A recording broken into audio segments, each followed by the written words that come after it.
Welcome guys, कैसे हैं? आशा है अच्छे होंगे। साथियों, आपने प्राइम नंबर निकालना ज़रूर सीखा होगा। हमने आपको सिंपल तरीके से भी बताया, फंक्शन के जरिए भी बताया। अब हम प्राइम नंबर फाइंड करेंगे पॉइंटर का यूज़। किस प्रकार से हम पॉइंटर का यूज़ करेंगे ये प्रैक्टिकल सीखते हैं इस वीडियो में, तो इसमें अंत तक बने रहिएगा। नमस्कार साथियों, मेरा नाम है मनोज कुमार और आप देख रहे हैं कंप्यूटर ज्ञान गुरु चैनल। तो चलिए सीख लेते हैं। यहाँ पे देखिए, हमने आपको इससे पहले 2 बार बताया है कि प्राइम नंबर किस प्रकार से चेक करेंगे।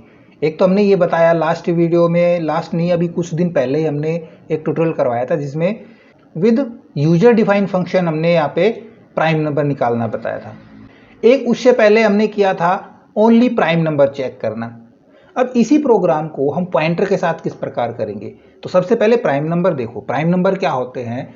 प्राइम नंबर वो होते हैं जिनके 2 ही फैक्टर होते हैं। मान लीजिए कोई भी एक वैल्यू है 5 के कितने फैक्टर होंगे?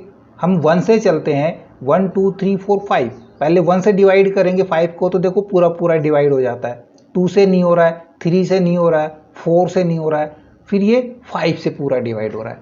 यानी कि ये एक नंबर से और अपनी वैल्यू तक सिर्फ 2 बार डिवाइड हो रहा है। तो ऐसे सारे नंबर जो स्टार्टिंग से और खुद तक सिर्फ 2 बार डिवाइड होते हैं, इसका मतलब उनके 2 ही फैक्टर होते हैं, वो सारे प्राइम नंबर होते हैं। जैसे 2 3 5 7 11 13 17, ये सारे प्राइम नंबर में आते हैं। अब देखिए, हम इस प्रोग्राम के हिसाब से यदि आपको समझाएं तो आपके समझ में जल्दी और बेटर तरीके से आएगा। सबसे पहले हमने मेन फंक्शन के अंदर एक वेरिएबल लिया n नाम का।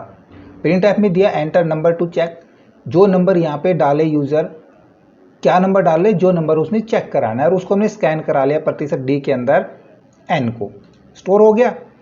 अब देखो, n में कोई भी नंबर हो सकता है। मान लीजिए n के अंदर एक मेमोरी बनी, कंप्यूटर के अंदर n नाम का वेरिएबल बना और उसमें यूजर ने सर्च कराना है 7 को। सर्च कर रहा हूँ, चेक करना है 7 को, तो 7 हमारा स्टोर हो गया। अब हमने लूप कहाँ तक चलाना है? हमने i को किया 1 पे सेट, दूसरा वेरिएबल i नाम का लिया, i को 1 पे सेट कर दिया। 1 से शुरू हो, कहाँ तक चले? i चले लेस देन n। जो भी यहाँ पे इनपुट आएगा, जो नंबर यूजर देगा वहाँ तक, क्योंकि फिक्स नहीं है ना, कोई 5 भी चेक कर सकता है, 6 भी, 7 भी, 8 भी। तो जो नंबर यहाँ पे डले लेस देन n और उससे कम तक चले और एक एक इंक्रीज होता हुआ चला जाए। सिंपल सा है। बट अब हमारे पास n नंबर नहीं है, हमारे पास n की एक लोकेशन है। n किसी भी एड्रेस पे स्टोर है और वो एड्रेस हमने स्टोर कराना है पॉइंटर के थ्रू। तो एक वेरिएबल और हम यहाँ पे ले लेंगे, ये इधर लास्ट में ले लेता हूँ, मैं कोमा डालता हूँ और पॉइंटर हम p के नाम से ले लेते हैं।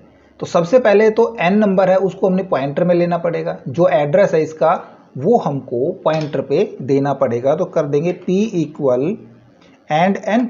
जो n की वैल्यू या n पे जो भी वेरिएबल है, जो नंबर है, वो कहाँ पे चला गया, वो एड्रेस वो p पॉइंटर के ऊपर स्टोर हो गया। अब यहाँ पे देखिए क्या चेंज करना है।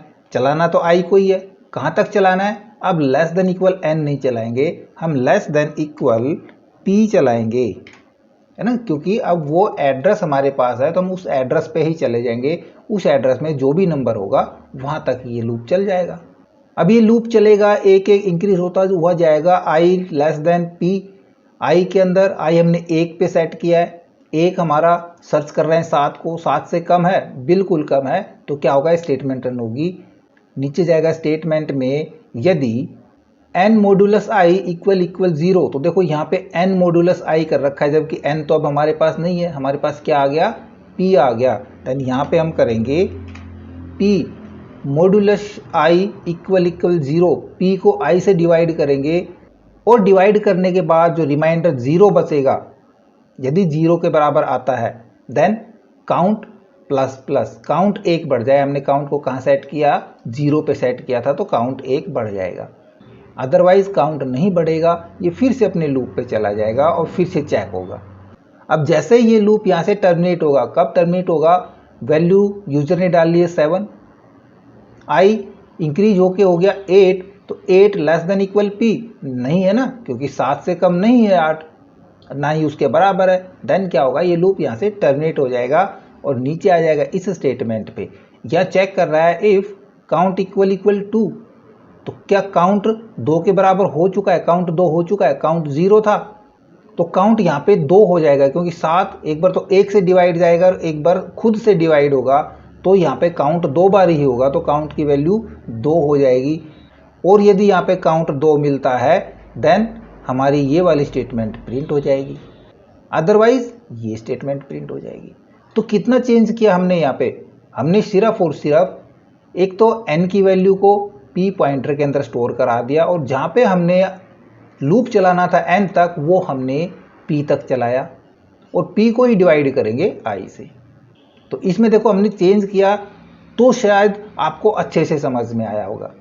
अब इस प्रोग्राम को मैं सेव करा लेता हूँ दूसरे नाम से, सेव एज, मैं करता हूँ यहाँ पे पॉइंटर वाला, pointer check number is prime, ठीक है। इस नाम से हमने इस प्रोग्राम को सेव करा लिया। रन एंड बिल पे क्लिक कराएंगे। देखो यहाँ पे एरर आ गई हमारे पास, है ना, चेंज करते वक्त हमने ध्यान नहीं दिया। यहाँ पे क्लोज करेंगे सेमीकोलन के साथ, सेव करा के फिर से रन एंड बिल पे कराते हैं। कहीं और तो ऐसी एरर नहीं थी। अब चेक कराते, मैं यहाँ पे डालता हूँ 7, देखो नंबर इज प्राइम, क्योंकि ये 2 बार ही डिवाइड होगा। कोई दूसरा नंबर डाल के देखें, फिर से यहाँ पे मैं रन एंड बिल पे क्लिक कराता हूँ, यहाँ पे कराता हूँ मैं 8, then number is not prime. क्यों? क्योंकि इसका जो काउंट आएगा वो 2 से ज़्यादा आएगा, क्योंकि देखो एक बार 1 से डिवाइड हो रहा है, फिर 2 से भी डिवाइड हो रहा है, 4 से भी डिवाइड हो रहा है और खुद से भी डिवाइड हो रहा है। तो इसका काउंट कितना हो जाएगा? इसका काउंट 4 बार डिवाइड हो जाएगा। तो 4 काउंट आएगा तो क्या होगा भाई? काउंट 2 के बराबर नहीं रहेगा तो एल्स वाली वैल्यू प्रिंट हो जाएगी, नंबर इज नॉट प्राइम।